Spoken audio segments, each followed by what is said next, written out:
natumba ang aking ano. Lakas kasi ng hangin. Yan, tinayo ko na. Natumba ang aking pinakamamahal na sitaw. Yan na po yung sitaw ko yan. Isang ganin lang yan. Pero sa gandaming tumubo. Mag-harvest po ulit tayo, no? Ayan, no? Napakaganda pero usog. Bago tayo magdamo, mag-harvest muna tayo. Natumba siya. Ayan. Ayan, ang dami.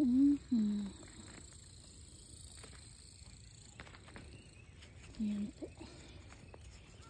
Haba. Tuloy natin para magbunga sila ulit.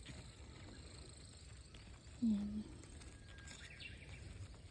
Ganda, sarap, mamitas. Habang wala pang araw. Mamaya aaraw tapos ulit. Ay, ito mo natumba. Tapos, kunin na natin. Ito mo, namunga na naman sila. Nakuhanan ko na sila nung ano. Yan, ng siguro 2 beses. May munga na naman. Tapos meron na naman silang tubo. Very good naman.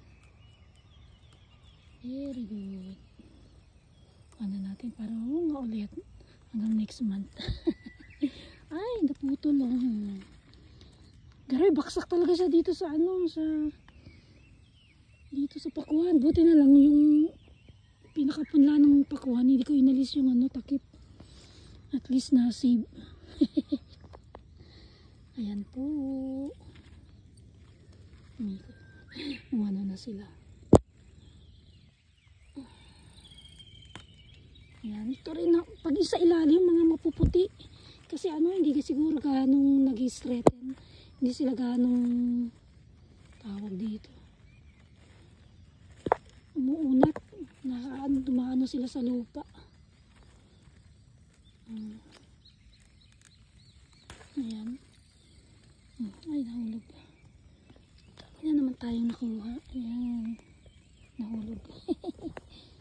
Kunin natin ito. Namumuti na sila. Sa ilalim puputi. Yun. Ang dami nila. Jumbang lang po nila. Ating mga friendship. Tanong ko rin, still alive. Yung aking sili. Dami. Kunin natin ilalim kasi hindi sila mapuputi yung sa ilalim.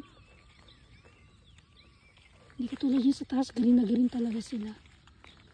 Pero nasa ilalim naman ng vitamins, no? Ayan,